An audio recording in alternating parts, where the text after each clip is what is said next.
Hello everyone, welcome to my YouTube channel Physics Class by Sandeep Sir. Please like and share my channel and subscribe my channel so it can get more views.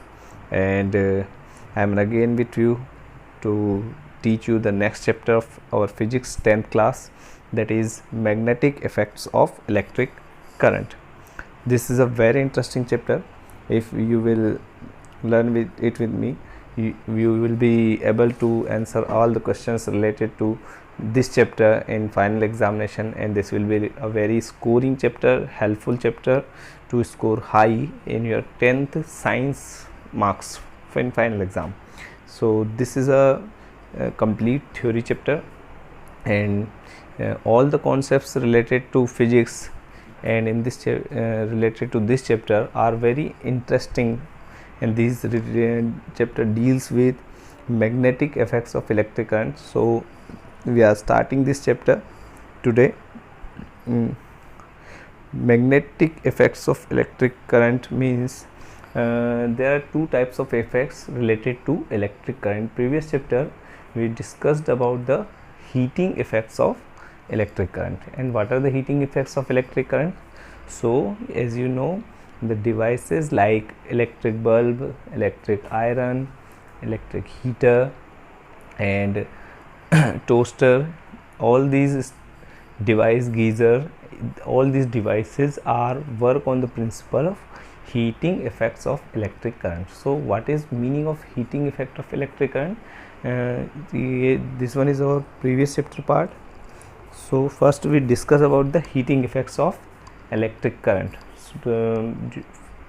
so that we can revise some previous portion, and then we will discuss on magnetic effects of electric current.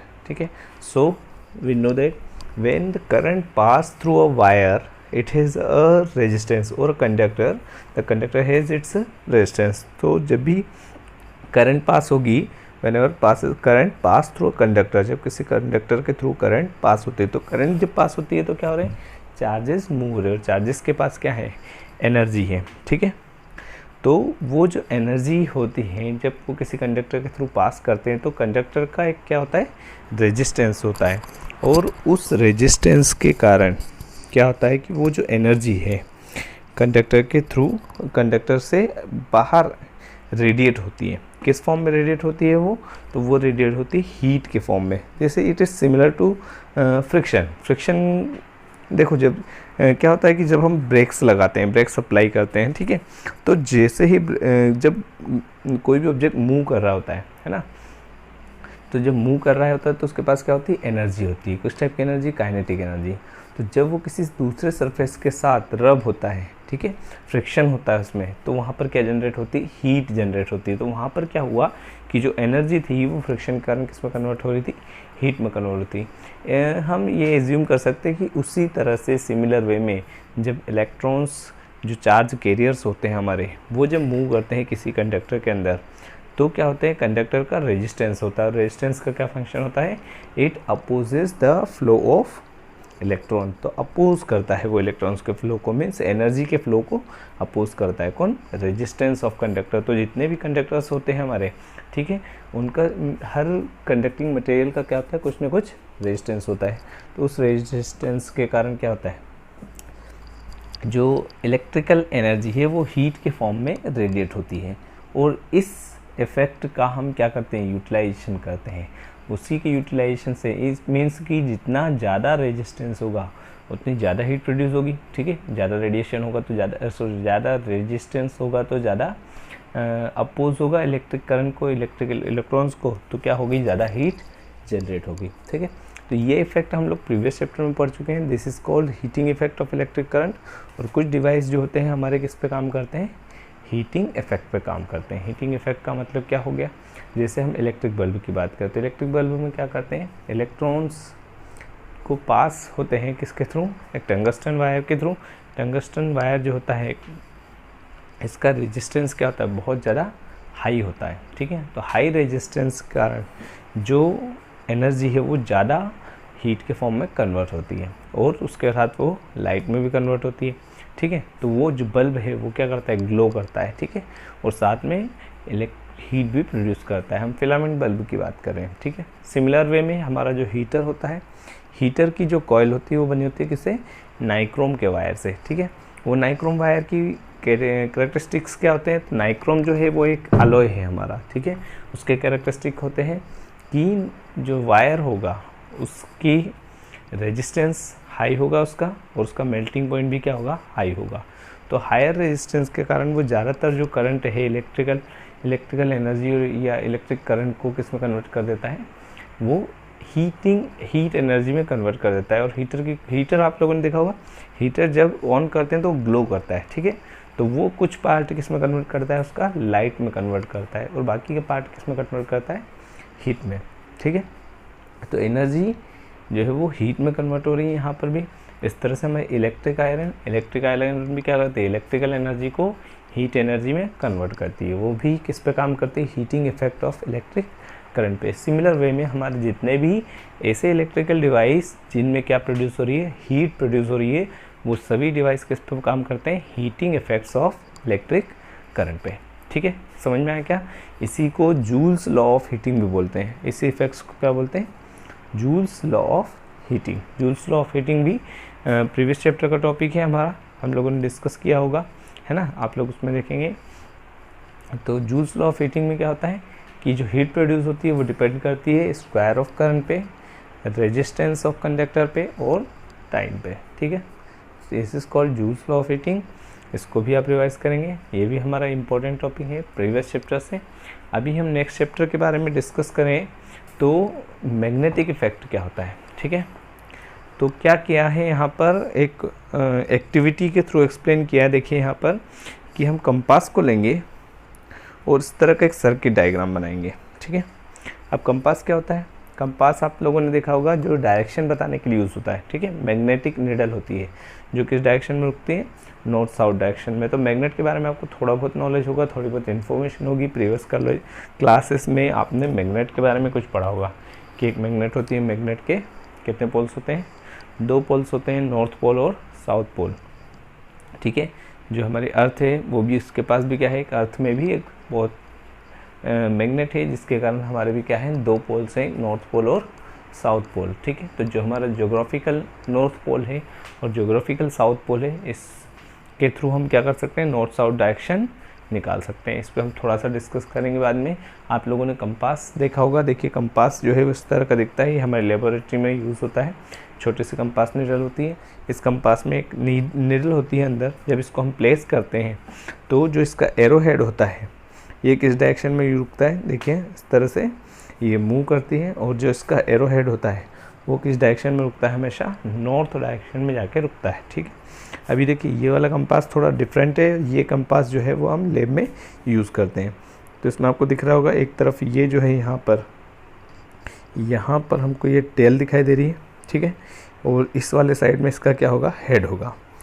तो जब इसको हम place करेंगे horizontally, किस तरह से place करना है, इसको हॉरिजॉन्टली प्लेस करना है, टेबल पे रखते हैं, हॉरिजॉन्टली प्लेस करना है।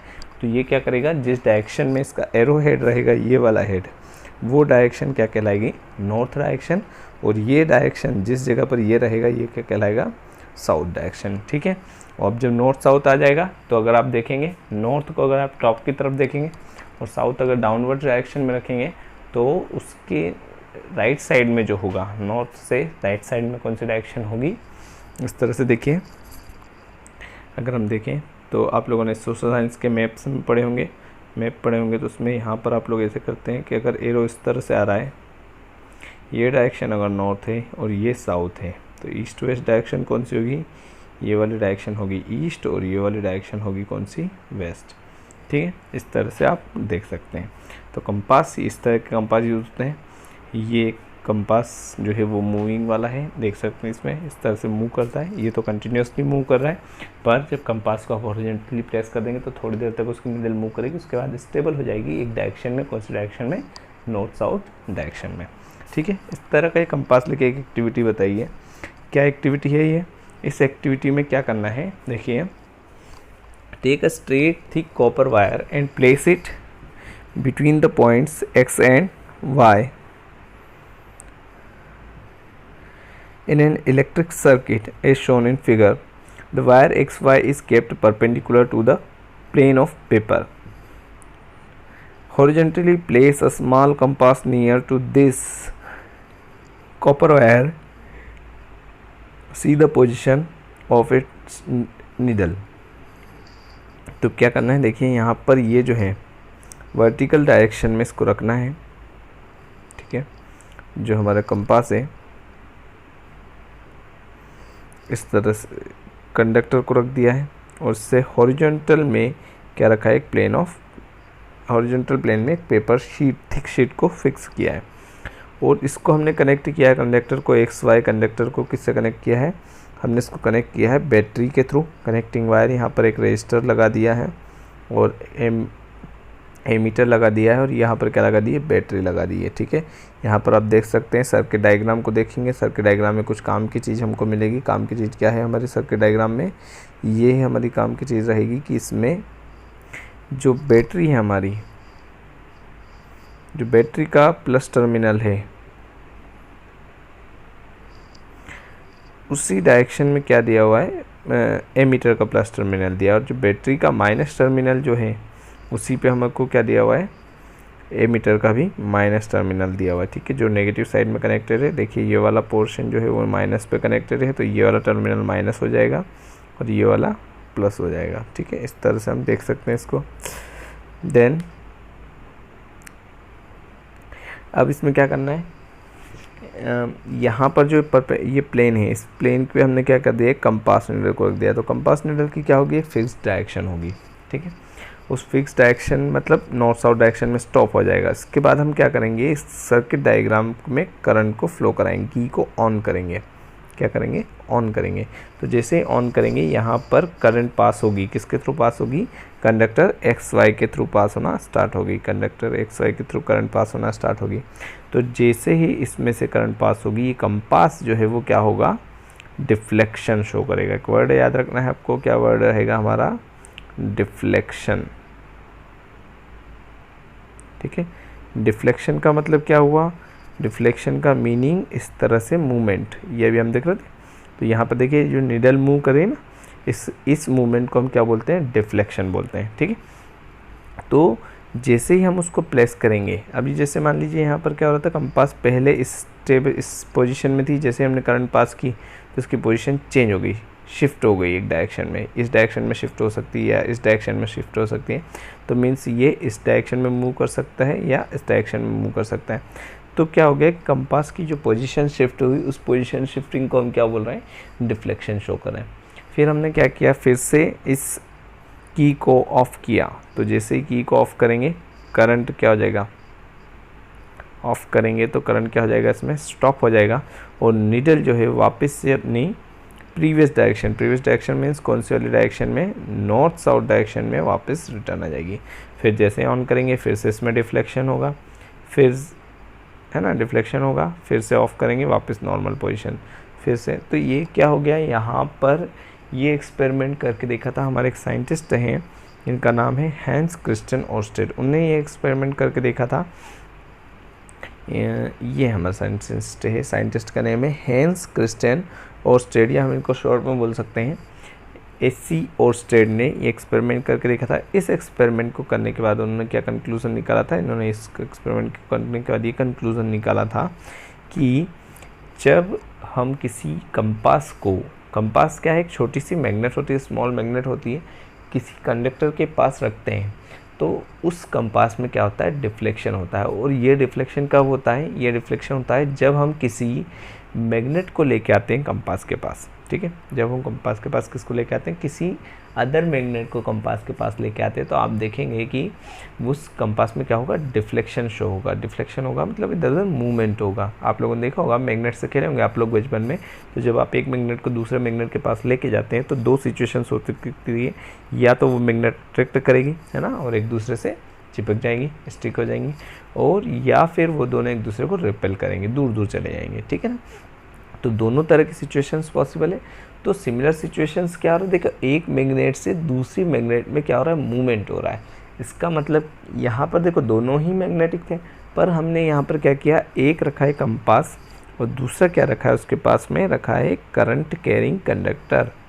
क्या है ये एक्स वाई है करंट कैरिंग कंडक्टर, ठीक है,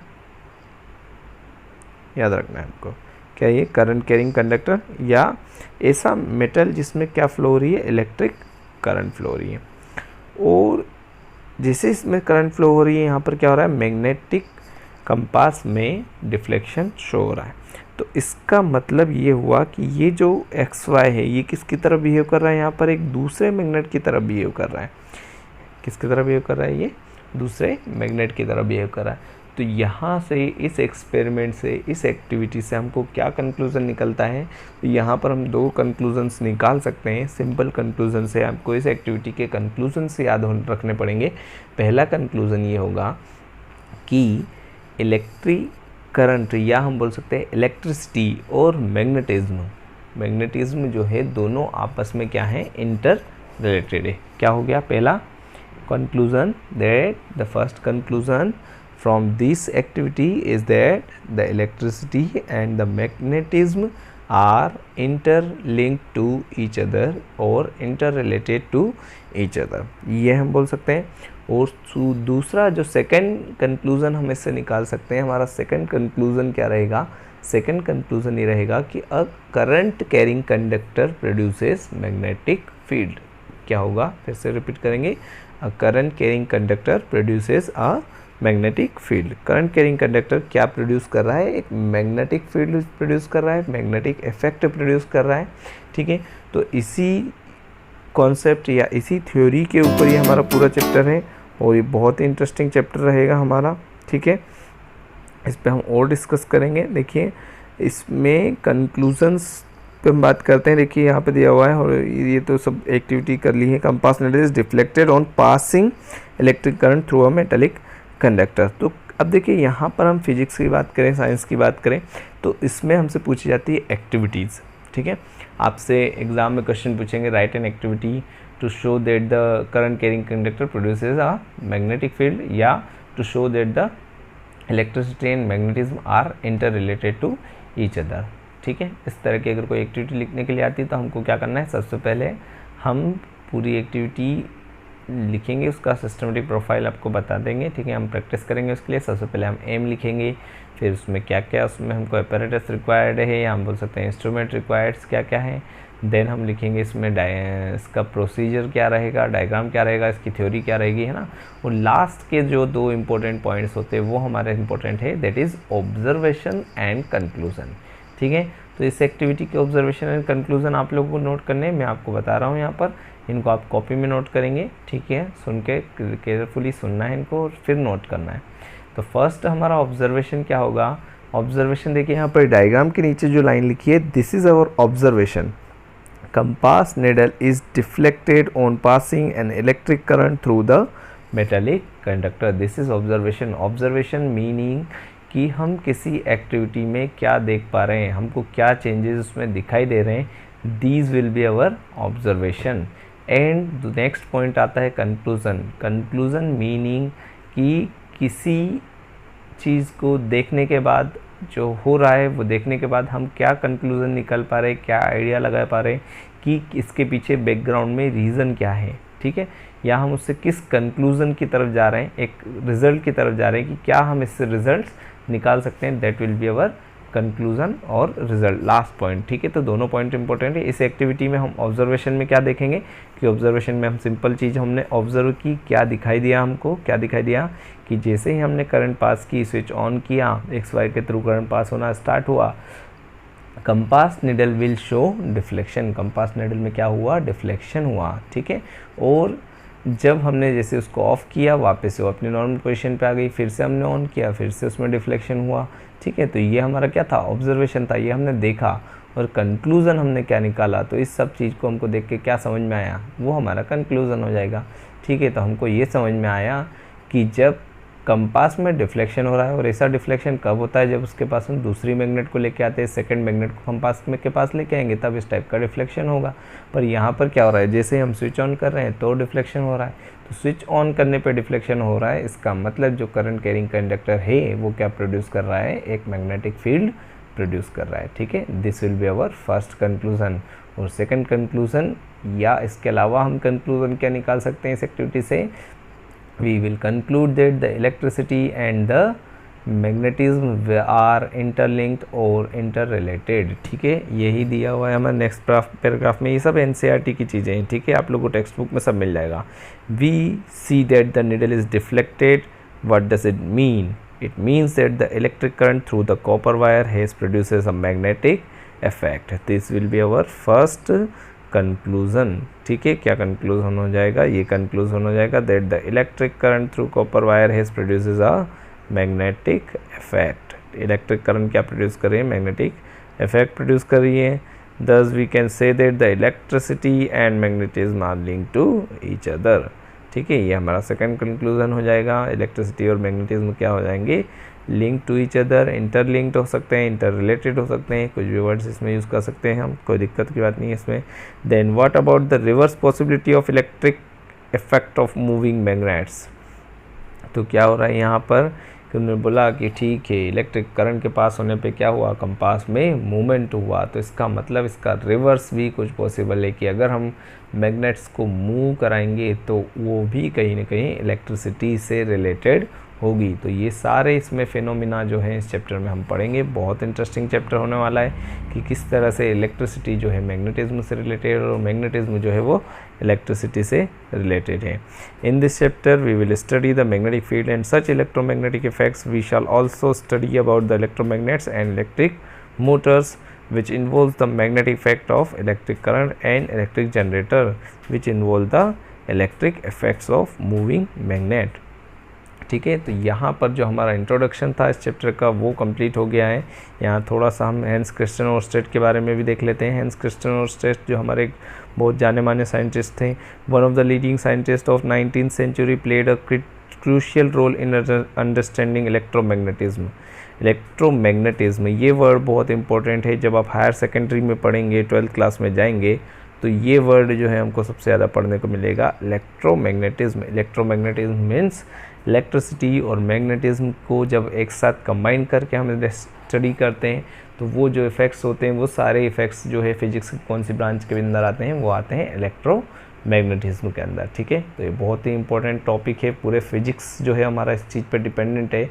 इन 1820 he is accidentally discovered that the compass needle got deflected when an electric current passed through a metallic wire placed nearby। तो एक्सीडेंटली उन्होंने डिस्कवर कर लिया था, कहीं वो एक्सपेरिमेंट कर रहे थे तो वहाँ पे उन्होंने ये चीज़ ऑब्ज़र्व की कि जो एक्सपेरिमेंट चल रहा था सर्किट के अंदर, जब करंट पास हो रही थी तो वहाँ पास में रखी हुई कंपास निडल में क्या हुआ, अचानक से एक डिफ्लेक्शन शो हुआ और उन्होंने इस चीज़ को ऑब्ज़र्व किया और उसके बाद में उन्होंने सोचा कि आखिर ये इसमें डिफ्लेक्शन हुआ कैसे हैं। तो बाद में उन्होंने बहुत ही डिफरेंट टाइप से एक्सपेरिमेंट करे, एक्सपेरिमेंट कर करके अपना फाइनल एक कंक्लूज़न बनाया। जो एक्टिविटी हम लोगों ने पढ़ी है ये हम लोगों ने एक ही बार में देखो इसको पूरा स्टडी कर लिया, सीधे हम कोई डायरेक्ट रिजल्ट वाले पे रहे। उन्होंने जब इसको किया था, एक्टिविटी की होगी, तो काफ़ी टाइम्स ट्रायल किए तब जाके किसी रिजल्ट या कंक्लूज़न पे पहुँचे। ठीक है, तो science needs experiment repeated times. ऐसा नहीं कि एक्सपेरिमेंट किया एक ही बार में रिजल्ट्स आ गए, नहीं। माइकल फेराडे ने 6000 टाइम्स एक्सपेरिमेंट किए थे तब जाके इलेक्ट्रिसिटी बनी थी। ठीक है, तो ये बहुत डिफ़िकल्ट टास्क होता है। साइंटिस्ट लगे रहते हैं अपने काम में, उनको करना ही होता है वो कुछ भी करके। ठीक है, जो करना चाहते हैं वो करते हैं, जो बीच में हार मान लेते हैं उनसे कुछ डिस्कवर नहीं हो पाता। ठीक है ना, तो ये बड़ा इंटरेस्टिंग चीज़ें हैं।